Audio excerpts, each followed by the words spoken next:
అని దయచేసి ఎవరైతే ఆర్యవైశ్యులు ఒక గౌరవంతో బతుకుతున్నాం, మనం కోట్లాది మందికి ఆదర్శంగా ఉండేటటువంటి మన ఆర్యవైశ్యులు కొట్లాటలొద్దు.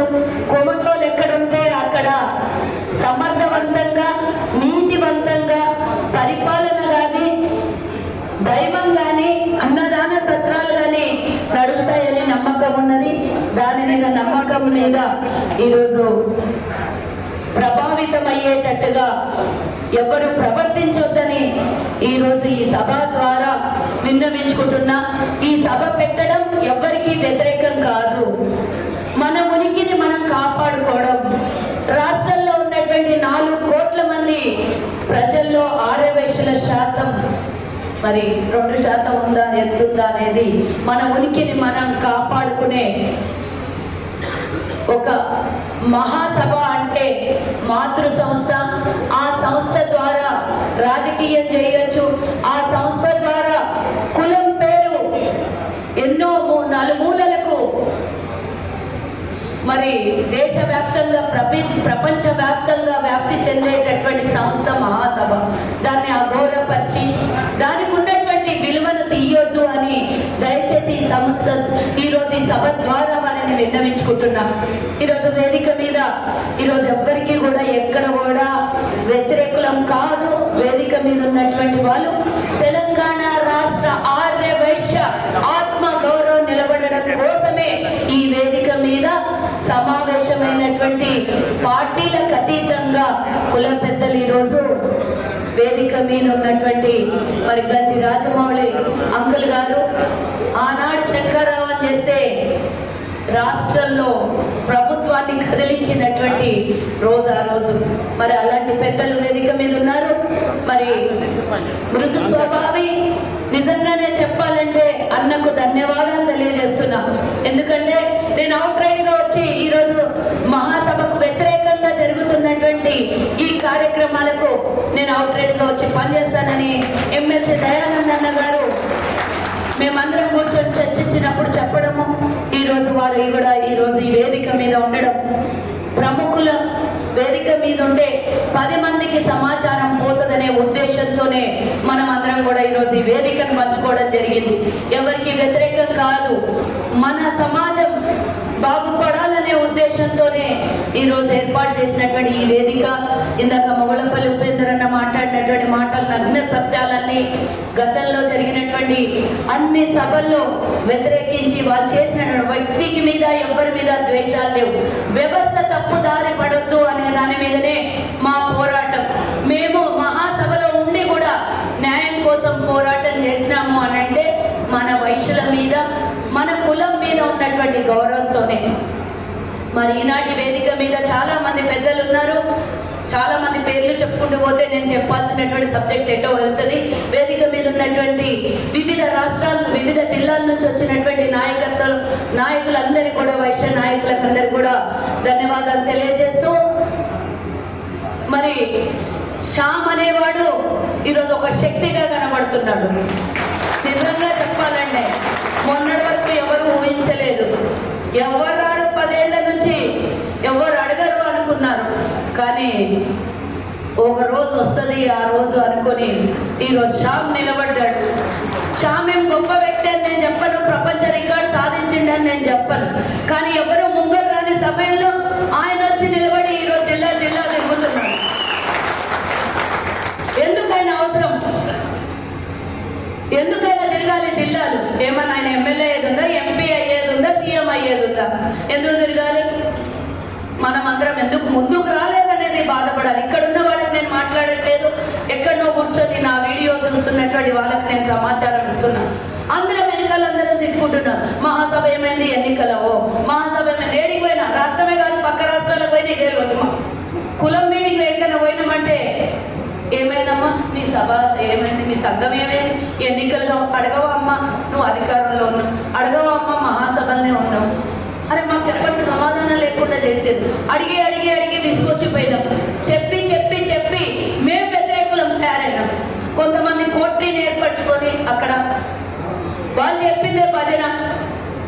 ముందు రోజు అందరు తిడతారు, తెల్లారు వచ్చి భజన చేస్తారు. ఆడ ఏంటో అర్థం కాలేదు నాకు. ఫోన్లు చేసి అందరూ రేపు పొద్దున సభ ఉన్నది సుజాతక్క నువ్వు మాట్లాడాలి అన్నోడు పిల్లలు చూస్తాడు బదిలేస్తాడు. ఎందుకు జరిగిందో నాకు అర్థం కాలేదు. మళ్ళీ ఏమన్నంటే మేము బయటకు అట్లనే చెప్తాం, ఇంటర్నల్గా మేము పనిచేస్తున్నాం. ఎక్స్టర్నల్గా ఎందుకు వస్తలేరు? ఎవరికి ఎందుకు భయపడుతున్నాం మనము? ఇది మన కులాన్ని కాపాడకోసం, ఇది కులాన్ని కాపాడడం అంటే మహాసభ కాపాడుతుందని కాదు.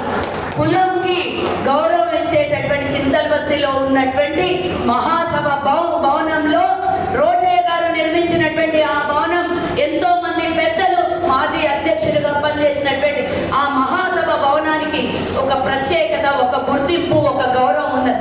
దాన్ని కాపాడాల్సినటువంటి బాధ్యత తెలంగాణలో ఉన్నటువంటి ప్రతి ఒక్క ఆర్యవైశ్యుడు ఉంది.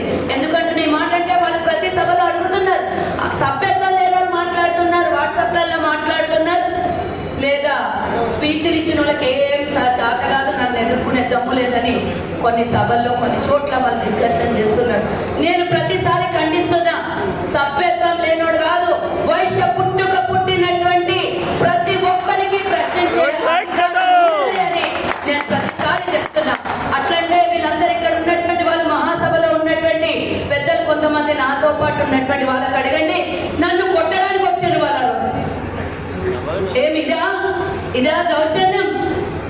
సామరస్యంగా పోవాల్సినటువంటి మన సంస్థ, ప్రతి మందికి మనం ఆదర్శంగా ఉండాల్సినటువంటి వ్యక్తిత్వం ఉన్నటువంటి కులంలో పుట్టిన దానాలు ధర్మాలు మంచితనం మన కులానికి ఉంది. మనోళ్ళ మీద మనం పెత్తనం చెలాయిస్తామా? అవసరమైతే వేరే ఎవరన్నా మన కులపోని మీదకి వస్తే అందరూ ముక్కుడు మడిగా పోయి దాడి చేయాలి, కానీ మన కులపోని మీద మనం దాడి చేసుకునేది అడగడం తప్ప, ప్రశ్నించడం తప్ప. ఈరోజు నేను ఇక్కడికి రావద్దు, నేను ఇందాకనే దామోదర్ అన్న చెప్పినట్టుగా అసలు నాకు అవసరం లేదు, ఇలా మాట్లాడొద్దు, ఇక్కడికి రావద్దు. ఇలాంటి మీటింగ్లలో మేము వచ్చి ఇలా మాట్లాడాల్సినటువంటి దౌర్భాగ్యం కలుగుతుందని నేను జీవితంలో ఊహించలేదు. 10 ఏళ్లుగా మనం మార్పు కావాలని కోరుకుంటున్నాం. నేను ఒకటి అడుగుతున్నా, ఏం అభివృద్ధి చేస్తామని చెప్తున్నా. ఈ రోజు నేను ఓపెన్ అవుతున్నా, నేను కూడా 2018 నుంచి ట్రెజరర్ ఉన్నా. నాకు విసుగొస్తుంది అక్కడ ఉండి అరే మేము ఏం చేయలేకపోతున్నాం మేము మహాసభ ద్వారా. అట్లా అంటే మహాసభ ఏం చేసి జిల్లాలో చేస్తారు, మేము కార్యక్రమాలు, మరి దానికి ఉనికేమిటి మనకి? ఇంకా నేను ఎన్నోసార్లు ప్రశ్నించిన, మహిళలు కొంతమంది ఒకళ్ళిద్దరు వాళ్ళు మా మీద దాడి చేస్తారు. ఇదా మహాసభకు ఉన్నటువంటి విలువ? నిజాలు మాట్లాడితే మా మీద దాడిలా? కొంతమంది ఈరోజు ఎలక్షన్ కమిటీలో మెంబర్లు ఉన్నారు, మా ఊర్లో మా మీదనే దాడి చేస్తారు, మా మీదనే కేసులు పెడతారు. అట్లాంటి వాళ్ళకి ఈరోజు ఎలక్షన్ కమిటీలో మెంబర్షిప్ ఇచ్చింది. ఈరోజు నేను చంద్రపాల్ అన్నని అడుగుతున్నా, ఇక్కడి నుంచి ఆయనకి ఏం అర్హత ఉందని ఈరోజు ఎన్నికల అధికారిగా నియమించారు. అంటే మీరు అధ్యక్షుడిగా ఉండి మీకు కావాల్సిన వాళ్ళకు కౌన్సిల్ మెంబర్లను రాసుకుంటారు, మీకు కావాల్సిన వాళ్ళకి ఎన్నికల అధికారిగా పెట్టుకుంటారా?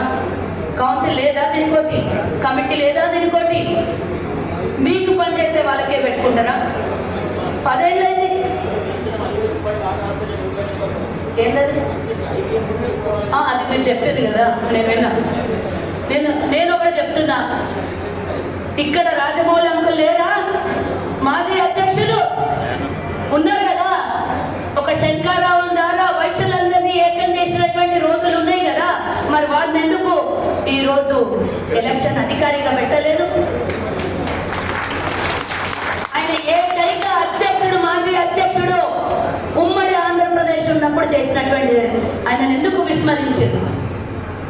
అంటే మీ తప్పుల కొత్తాసలు వాడి డప్పులు కొట్టే వాళ్ళకు ఈరోజు మీరు మీకు కావాల్సిన వాళ్ళ కమిటీలు వేసుకుంటారు. కనీసం శామన్న నా దగ్గరకు వచ్చి, ఏందమ్మా నువ్వు ఒక కార్పొరేషన్ చైర్మన్గా వైశ్యులకు మాత్రమే, నువ్వు వివిధ కార్పొరేషన్లకు కాదు, వైశ్యురాలివి, వైశ్య కార్పొరేషన్ చైర్మన్గా ఉన్నావు. ఈరోజు commissioner election officer phone off పెడతాడు, మా ఫోన్లకు రెస్పాండ్ కాడు, మాకే ఒక ఓటర్ లిస్ట్ ఇవ్వమంటే ఇయ్యడంటే అది ఎన్నికలకు విరుద్ధం అంట. నేను అడుగుతున్న, ఎన్నికలకు విరుద్ధం కాకుండా 10 ఏళ్ల నుంచి ఎందుకు ఎన్నికలు జరగలేదు? బైలాకు విరుద్ధంగా చేసినటువంటి ఎన్నిక ఎందుకు జరగలేదు ఇప్పటి వరకు 10 ఏళ్ల నుంచి? నేను ఇవన్నీ ప్రశ్నించొద్దు. నేను మహాసభలో ఉన్నా, అయినా కానీ ఈరోజు బాధతో తెలంగాణ రాష్ట్రంలో ఉన్నటువంటి ఆర్య వైశ్యుల మనోభావాలను బలం చేకూర్చాలే తప్పించి కించపరచొద్దు. అందరం కోరుకున్నటువంటి మార్పు జరగాలి అని ఈరోజు నేను ముందుకు రావాల్సి వచ్చింది. ఇంతకు ముందు ఒక గంట కింద కూడా నేను ఇక్కడికి రావద్దు, ఈ గ్రూప్ మీటింగ్లలో నాకు ఇంట్రెస్ట్ లేదు అనుకున్నా. కానీ వందలాది ఫోన్లు నాకు వస్తున్నాయి, వేల మంది మెసేజ్లు పెట్టింది, ఎందుకు బయటకు వచ్చి మాట్లాడతలేవు సుజాతమ్మ, అమరావతి నిన్నేమన్నా బెదిరించడా అని అడుగుతున్నాను. అరే ఇంకా పుట్టలేదు నన్ను బెదిరించేటోడు. ప్రతిపక్షాలు ఉన్నప్పుడు ఏమని భయపడలేదు, ఈరోజు అధికారంలో ఉన్నా, అది కూడా వైశ్యుల కార్పొరేషన్ చైర్మన్ గా ఉన్నా, నన్ను బెదిరించేటోడు ఎవడు పుట్టలేదు, పుట్టరు కూడా. ఎందుకంటే నాకున్న స్థానాన్ని నేను గౌరవిస్తా, నా పక్కన ఉన్న వాళ్ళని నేను గౌరవిస్తా. కాబట్టి ఒకటి గుర్తుంచుకోండి, ఇక్కడ ఉన్న వాళ్ళే కేవలం ఓటర్లు ఎంతో మంది ఉన్నారో నాకైతే ఇక్కడ తెలియదు. ఇక్కడి నుంచి బయటకు వెళ్ళిన తర్వాత ఇక్కడ చప్పట్లు కొట్టడం ముఖ్యం కాదు. ఒక్కొక్క ఓటర్ని ఒక్కొక్కరు ప్రభావితం చేసి జరిగినటువంటి 10 ఏళ్ల సమస్యలు, మన తెలంగాణ రాష్ట్ర ఆర్య వైశ్యులకు ఏం అన్యాయం జరిగిందో వివరించాలి. ఎందుకంటే ఈ మాట అంటే నేను మహాసభలో లేనప్పుడు కూడా 2013లో నేను జనరల్ సెక్రటరీగా కావాలి. ఈరోజు కసితో చెప్పట్లేదు, కసితో నేను మాట్లాడట్లేదు. అన్యాయం జరిగిన నేను ఆ రోజు అమరావతి లక్ష్మీనారాయణ గారు నాకు జనరల్ సెక్రటరీగా అపాయింట్మెంట్ ఇస్తే ఆ లెటర్ని చింపి పడేసారు 2013లో. ఎవరి మీదో కోపం నన్ను తీసుకొచ్చి నా మీద, అప్పుడు ఆయన అధ్యక్షుడు కాదు, ఎప్పుడో మాజీ అధ్యక్షుడు. ఆ రోజు నన్ను మహాసభ కట్టెక్కనీయ అని చెప్పిండు. నాకు ఎక్కనీయకపోతే నాకేం పరగబడదు. నేను బయట ఉండను కొట్లాడతా, ఏడున్నా కొట్లాడతా. 5 ఏళ్ళు నన్ను మహాసభలకు రాకుండా చేసి, నిజాలను మాట్లాడితే ప్రశ్నిస్తే నన్ను మహాసభలకు రానియలేదు. 2018లో కూడా నాకు మళ్ళా మహాసభల కోశాధికారిగా ఇవ్వడానికి కోసం వేరే కారణాల చేత పిలిచి మళ్ళీ ఇచ్చింది. నేను దానికి సంతృప్తిగా లేదు. ఎందుకంటే 2013లో జనరల్ సెక్రటరీ అవకాశం కోల్పోయిన 10 ఏళ్ళలో నేను రాష్ట్ర అధ్యక్షురాన్ని కావాలి యాజ్ అన్ రూల్ ప్రకారం. మరి నాకు ఆ అవకాశాలు కోల్పోయేటట్టుగా చేసింది ఎవరు? ఈరోజు ప్రెసిడెంట్ నేనే ఇచ్చిన నీకు అని చెప్పుకునేటటువంటి అమరావతి లక్ష్మీనారాయణ గారికి నా సూటి ప్రశ్న, ఈరోజు నా అవకాశం ఎందుకు కూడగొట్టినన్నా? మీరు ఎప్పుడో అయిపోవాలి. మాజీలుగా మీరు 2 సార్లు చేయొచ్చు. ఇప్పటికే 5 సార్లు రాష్ట్రంలో ఉన్నటువంటి వాళ్ళు 5 సార్లు ఎన్నికలు జరిగితే 5 సార్లు అధ్యక్షుడిగా ఎన్నికలు అవుతుండే, 5 సార్లు రాష్ట్ర కార్యవర్గం ఏర్పాటు జరుగుతుండే. రాష్ట్రంలో ఉన్నటువంటి వాళ్ళు ఎంతో మంది ఆసక్తితో మేము కూడా రాష్ట్రంలో కార్యవర్గంలో ఉండాలి, మేము కూడా పదవిలో ఉండాలని కోరుకునే వాళ్ళకి 10 ఏళ్ల నుంచి అవకాశం ఎందుకు కోల్పోయేటట్టు చేసింది? సరే అభివృద్ధి అంటున్నారు. నేను అడుగుతున్నా, మహాసభకు సున్నమేసిరా? జిల్లాలలో ఉన్నటువంటి ఇవన్నీ మాట్లాడితే బయటకు పోతే అసహ్యం, అయినా కానీ బాధతో మాట్లాడుతున్నారు. 2012లో నేను ఇప్పటిదాకా సున్నం వేయలేదు. సున్నం అంటే మరి ఇంకేం అభివృద్ధి? జిల్లాలలో చిన్న చిన్న మండలాలు ఉన్న వాళ్ళు కోట్ల రూపాయలు కట్టి భవనాలు కట్టుకుంటున్నారు, అమ్మవారి దేవాలయాలు కట్టుకుంటున్నారు, అన్నదాన సత్రాలు నడుపుతున్నారు, లక్షల కోట్ల రూపాయలు పేద విద్యార్థులకు చదువుకోనికి ఇస్తున్నారు. మరి ఏపీటీకి పెట్టిన వాళ్ళు ఏం చెప్తారంటే సమర్థుడు ఉప్పల్ బగాయతలో అమరావతి లక్ష్మీనారాయణ మాత్రమే 30-40 కోట్లు తెచ్చే సమర్థుడు, దాన్ని కట్టే సమర్థుడు అమరావతి లక్ష్మీనారాయణ. అంటే తెలంగాణలో ఉన్న ఆదివాసులు అందరూ అసమర్థులా? అవకాశం వస్తే ఎవరైనా లీడర్ అవుతారు. రేవంత్ రెడ్డి 2023కు ముందు 23 ఎన్నికలప్పుడు కూడా ఎవరైనా ముఖ్యమంత్రి అవుతారని అంటే టీఆర్ఎస్ వాళ్ళు నమ్మిందా? నేను నమ్మినా. ఎవరి నమ్మకం వాళ్ళది, ఎవరి గొప్పతనం వాళ్ళది, ఎవరికున్న కాన్ఫిడెన్స్ వాళ్ళది. కానీ ఇంకొకరిని కించపరిచే విధంగా అక్కడికి వచ్చిన వాళ్ళు భజన పనులు అమరావతి లక్ష్మీనారాయణ మాత్రమే దాన్ని కట్టగలడు. ఏంది 11 లక్షలు వసూలు చేసి వాళ్ళకి పెడతారమ్మా మళ్ళీ ఇదేమైనా ట్రస్టులు? ఇప్పటికే ఉన్నటువంటి బొగ్గారం దయానంద చాలా మంది ట్రస్టులు నడుపుతున్నారు, ఎన్నో అన్నదాన సత్రాలు ఉన్నాయి. ఇది గవర్నమెంట్ ఇచ్చిన భూమిని దానికి ఆసుపత్రికో, పేదల విద్యార్థుల కోసమో, వైద్యమో, ఉపాధో, ఎడ్యుకేషన్ కోసమో వాడాల్సినటువంటి ఆ భూమిని మేము ఒక కన్వెన్షన్ సెంటర్ కడతాం, కోట్లాది రూపాయలు దానికి ఇన్కమ్ వస్తుంది. ఇన్కమ్ కోసమా ప్రభుత్వం ఇచ్చింది మనకు? అరే నువ్వు పేదోన్ని చదివించు, నువ్వు మళ్ళీ వాళ్ళకు 1 లక్ష రూపాయలు డొనేషన్ ఇవ్వకుండా పేదోని ఫీజు ఉచితం అయిపోతుంది కదా. 10 మంది విద్యార్థులకు ఉచితంగా చదివిస్తే పేదోనికి పుణ్యం చేసిన వాళ్ళం అవుతాం కదా. నువ్వు కన్వెన్షన్ సెంటర్ కట్టుకొని ఒక ట్రస్ట్ ఏర్పాటు చేసుకొని ఫస్ట్ కొట్లాడింది నేను ఆ కన్వెన్షన్ సెంటర్ గురించి. నాకు ఆ రోజు అన్నాడు, ఫస్ట్ నువ్వు చెప్పు ఎన్ని లక్షలు ఇస్తున్నావు దీనికి అని అడిగాను. నేను ఎందుకు ఇస్తా 8 లక్షలు? కన్వెన్షన్ సెంటర్కి ట్రస్ట్కే అగేస్ట్ ఉన్నప్పుడు నేను డబ్బులు ఇస్తానా?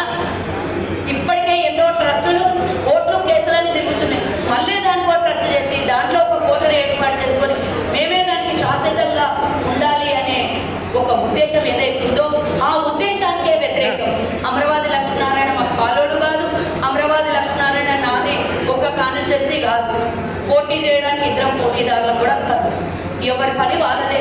కానీ మనం ఒక రిప్రజెంటేటివ్ ఉన్నప్పుడు ఆదివాసులు మనల్ని నమ్ముకొని ఉన్నప్పుడు మళ్ళీ మళ్ళీ అంటారు ఐవీఎఫ్ రాము ఎన్నికలు జరుగుతలేవు, వాళ్ళని ఏమన్నారు, నన్నే అంటారు ఎందుకు ప్రతిసారి అంటే నేను అడుగుతున్నా, ఐవీఎఫ్ల బాధ అయినా సరే వ్యాముల బాధ అయినా సరే అవన్నీ సంస్థలు ఇప్పుడు పుట్టినాయి. ఒకవేళ వాళ్ళు అనుకుంటే సంస్థ ఉంటుంది, వద్దనుకుంటే సంస్థ క్లోజ్ అవుతుంది. కానీ మహాసభకు చరిత్ర ఉంది కదా, మహాసభ గురించి ఎందుకు మాట్లాడుతున్నాం మనం అంటే దానికి చరిత్ర ఉంది. 100 సంవత్సరాల దాటి చరిత్ర ఉంది. దీన్ని ఎవరు చెరిపేయలేరు, తుడిపేయలేరు. ఈ చరిత్రని ఎంతో మంది పెద్దలు పాలించినటువంటి చరిత్ర ఉన్నదాన్ని మనం ఇట్లా తప్పు పట్టిస్తామా? ఇక్కడి నుంచి పోయిన ప్రతి ఒక్కళ్ళు దయచేసి మేము వచ్చినామా పోయినామా అనేది కాదు. ఈరోజు 17వ తారీఖు నామినేషన్ వేసిండు శ్రామన్న, వారికి అందరి ఆశీర్వాదం ఇచ్చి నేను ఎన్నికలు పోవాలనేది కోరుకోను. ఇందాక దామోదర్ అన్న చెప్పినట్టు యునానిమస్ చేసి పెద్ద మనసు చేసుకొని అమరావతి లక్ష్మీనారాయణ గారు రాష్ట్రం మొత్తం వ్యతిరేకంగా ఉన్నారు, తెలంగాణ ఆర్యవేశులందరూ మార్పు కావాలని కోరుకుంటున్నారు అని వారు కనుక ఆలోచించి నిర్ణయం తీసుకుంటే యునానిమస్ గా, ఎందుకంటే ఆయన పోటీ మళ్ళీ ఇంకెవరు కూడా లేరు, ఆయన నిలబడిండు కాబట్టి ముందుకు వచ్చిండు కాబట్టి ఎవ్వరు చేయని సాహసం ఆయన గొప్పడు కాదని నేను ముందే చెప్పాను. కానీ ధైర్యం చేసిండు, 10 ఏళ్ళు ఎవరు ధైర్యం చేసింది, ఆయన ధైర్యం చేసిండు, ముంగల్కి వచ్చిండు. 2 నెలల నుంచి కాళ్ళకు బల్పాలు కట్టుకొని తిరుగుతున్నాడు జిల్లా ఈయన పోతే ఆయన పోయి మీటింగ్లు పెడుతున్నాడు. నేను అడుగుతున్నా, 10 ఏళ్ళ నుంచి ఏ జిల్లాలో ఏ మండలంలో మీటింగ్ పెట్టిరు? ఇదే రామాయంపేటలో కామారెడ్డి జిల్లాలో కామారెడ్డిలో సూసైడ్ చేసుకొని తల్లి కొడుకులు ఇద్దరు సూసైడ్ చేసుకొని చచ్చిపోతే నేను పోతూ అందరు లీడర్లకు ఫోన్ చేస్తే ఒక్కోళ్ళంటే ఒక్కోళ్ళు రాలేదు. 2 రోజులు అయినాక వాళ్ళ ఇంటికి తద్దినం పెట్టని పోతాం మనం. అక్కడ జరిగిన ఇన్సిడెంట్ లో వాళ్ళ కుటుంబానికి అక్కడ జరుగుతున్నటువంటి అన్యాయాన్ని ప్రశ్నించడానికి, అప్పుడు ఉన్నటువంటి సమస్య మీద కొట్లాడడానికి, మన ఆరోగ్యానికి అండగా నిలబడడానికి పోవాలి. కానీ సమస్య మేము అడగలేము, మాకెందుకు అనుకుంటే మనకెందుకు ఆ పదవి. ఆ రోజు నేను పోయి నిలబడ్డా, పోలీసు వాళ్ళని ఎదిరించిన, డీసీపీ ఏసీపీని ఎదిరించిన, అట్లాంటి ఒక్క సంఘటనలు కాదు ఎన్నో సంఘటనల్లో ఎదిరించిన. నా మీద కేసులు పెట్టిన నా కొడుకు ఇంటర్నేషనల్ గోల్డ్ మెడలిస్ట్, నా కొడుకు కాంపిటీషన్ ఉంటే నా పాస్పోర్ట్ ఆపేస్తే నేను ఎక్కడికి కూడా నా మీద కేసులు. అందరం కూడా దయచేసి ఎవరి మీద ఎవరికి వ్యతిరేకం లేదు. దయచేసి ఎవరికైతే కౌన్సిల్ ఆ కౌన్సిల్ మెంబర్లందరూ ఆలోచించుకోండి ఒక్కసారి. బంధు ప్రీతితో ఇచ్చిండ్రా లేకపోతే చుట్టాలని ఇచ్చిండ్రా, నాకు ఎవరు ఉండరాని ఇచ్చిండ్రా అని ఎవరైతే అమరావతి గారు నమ్మిండ్రో వాళ్ళకి ఇచ్చిండ్రో వాళ్ళు ఒక్కసారి ఆలోచించండి. ఈ ఓటు మీది కాదు, 200 మందికి ఒక్కోళ్ళకు ఓటేసే అవకాశం మీకు మాత్రమే దక్కింది. ఆ 200 మంది మనోభావాలు దెబ్బతీయకుండా అందరూ కోరుకున్నటువంటి వ్యక్తికి ఓటేయండి. మార్పు కావాలని కోరుకుంటున్నా, ఆ మార్పును అందరం కోరుకుందాం. ఎందుకంటే ఉప్పల్ బాగాయ అమరావతి లక్ష్మీనారాయణ లేకుండా ఎవరు కట్టరు అనుకోకండి. అధ్యక్షుడు వచ్చిన అధ్యక్షులు ఇక్కడనో తక్కనో చేస్తారు. మహాసభ సమస్యను పరిష్కారం చేసిన అంటుండ్రు. ఏం చేశారు? సమస్యను పరిష్కారం చేసి అయితే వాళ్ళకన్నా నమ్మేయాలి, లేకపోతే మనమన్నా కొనాలి. ఎవరన్నా చందాలిస్తే మహాసభ కొనుడు అవుతుంది. అది ఉన్నటువంటి ఇంత బిల్డింగ్లో ఆందోళన కన్నా పైసలు ఇవ్వాలి, మనమన్నా పైసలు తీసుకొని ఇంకో జాగ్రత్త అంటే నేను పోవాలి మన మహాసభ అని అన్నారు. కానీ పరిష్కారమే మహాసభ. ఆంధ్రప్రదేశ్ ఉమ్మడి పొత్తులో ఉన్నటువంటి మహాసభకి ఆ సభ అది పేరు చెప్పి 5 ఏళ్ళు గడుపుతుంది కాలం. దాని తర్వాత ఉప్పల్ బాగా చెప్పి 5 ఏళ్ళు గడుపుతుంది. దీనికోసమా మనకు అధికారం ఇచ్చింది, మనకు కూర్చోబెట్టింది ఆ స్థానాన్ని. అఫ్కోర్స్ ఎవరు వెళ్ళదక్కో వారే తీసుకున్నారు అధికారాన్ని. సో ఇక్కడి నుంచి పోయినటువంటి ప్రతి ఒక్కరు కూడా ఈరోజు మద్దతు తెలపడానికి వచ్చినటువంటి ప్రతి ఒక్క ఆర్యవేశులు వివిధ జిల్లాల నుంచి, గ్రామాల నుంచి పనులను వదులుకొని ఈరోజు ఎన్నో వివాహాది కార్యక్రమాలున్నా, సొంత పనులున్నా కూడా అందరూ శ్యామన్నకి కాదు తెలంగాణ ఆర్యవేశుల ఆత్మ గౌరవాన్ని నిలబెట్టడానికి ఇక్కడికి వచ్చినటువంటి ప్రతి ఒక్కరు కూడా నేను విన్నవించుకుంటున్నా. మీ చుట్టుపక్కల ఎవరైతే కౌన్సిల్ మెంబర్లు ఉన్నారో వాళ్ళకి ఒకటే చెప్పండి, ఇది నీ ఓటు కాదు, 200 మంది ఓటు. వాళ్ళ మనోభావాలకు వ్యతిరేకంగా నువ్వు ఓటు వేయొద్దు, మార్పు కావాలి అని కోరుకోవాలని ఈ సందర్భంగా తెలియజేస్తూ, దయచేసి 4వ తారీఖు వరకు అమరావతి లక్ష్మీనారాయణ గారు మరి విడ్రా టైంలు ఎప్పటి వరకు ఉన్నాయో అందరు పెద్దలందరూ వెళ్ళి, ఇప్పుడు ఈగోలొద్దు, అందరు కూడా వెళ్ళి అమరావతి లక్ష్మీనారాయణ గారికి ఎక్స్ప్లెయిన్ చేయండి. ఇది తప్పు. ప్రతి ఒక్కరు మీరు అనుకుంటున్నారు వాట్సాప్ గ్రూప్లలో నాకు తింటున్నారు, వాళ్ళకి ఓటు హక్కు లేదు అనుకుంటున్నారు, ఓటు హక్కు లేదు అనుకుంటున్నారు. కానీ అది మనల్ని చూస్తే తుడుచుకునే పద్ధతులు వద్దు. మనకు వ్యతిరేకంగా కానీ మనకు చీ కొడుతున్న విధానాన్ని గమనించండి. వాడు తిరిగితే ఏమైతే వాట్సాప్లలో తిరిగితే నాకేం ఒరిగేది లేదు అని అనుకున్న విధానాన్ని, ఎందుకంటే వాళ్ళు ఈరోజు మెంబర్లు లేరు, మెంబర్షిప్లు లేవు అని అంటున్నారు. నేను ఎన్నోసార్లు అన్నా అది మెంబర్షిప్ లేకపోవడానికి మెంబర్ల తప్ప, ఆర్యవేశం తప్ప, నువ్వు జిల్లా అధ్యక్షుడిగా చేసినటువంటి అధ్యక్షుడిది తప్పు. వాళ్ళ ఇంటింటికి పోయి ఆర్యవేశ మహాసభకు మెంబర్షిప్ చేయకపోవడం వాళ్ళ తప్పు. వాళ్ళకు ఆర్థిక స్తోమత లేకపోతే 500 రూపాయలు అధ్యక్షుడు కట్టో ఇంకెవరైనా డొనేషన్ ఇచ్చో మెంబర్ని చేయాలి. కానీ వాళ్ళ తప్పు ఉన్నట్ల వాళ్ళ మెంబర్లు కాదు, వాళ్ళకి అడిగే హక్కు లేదు అంటూ బరాబర్ ఈ వేదిక ద్వారా చెప్తున్నా. అందరికీ తెలంగాణలో పుట్టిన ప్రతి ఒక్క ఆర్యవైశ్యుడికి మహాసభ గురించి ప్రశ్నించే హక్కు ఉన్నది. అధ్యక్షుడు మార్పు కోసం మాట్లాడే ప్రతి ఒక్కరికి అధికారం ఉన్నదని సందర్భంగా తెలియజేస్తూ ఈ అవకాశం ఇచ్చిండ్రు. మరి మీకు ధన్యవాదాలు తెలియజేస్తున్నా. నిజంగా ఇలాంటి దౌర్భాగ్య సమయం వస్తుందని నేను అనుకోలేదు, కానీ తప్పక మాట్లాడాల్సి వస్తుంది. మనందరం కూడా బయటికి రాంగ్ మెసేజ్ వెళ్ళకుండా అందరూ కలిసి ఒక్కసారి ఇక్కడి నుంచి అమరావతి లక్ష్మీనారాయణ దగ్గరికి వెళ్ళి అందరు కలిసి వాళ్ళు విత్డ్రా చేసుకుంటే బాగుంటుంది. యునానిమస్ గా మార్పు కోరుకొని శామన్నకి అధ్యక్షుడిగా ప్రకటిస్తే బాగుంటుందని మనం అందరం కూడా కోరుకుందాం. ఈ అవకాశం ఇచ్చిన మీ అందరికీ ధన్యవాదాలు. దయచేసి ఈ ఒక్కరోజు భోజనం ఏంటంటే ఏమనుకోకండి, ఎందుకంటే మన ఆర్యవైశ్యుల మనోభావాలు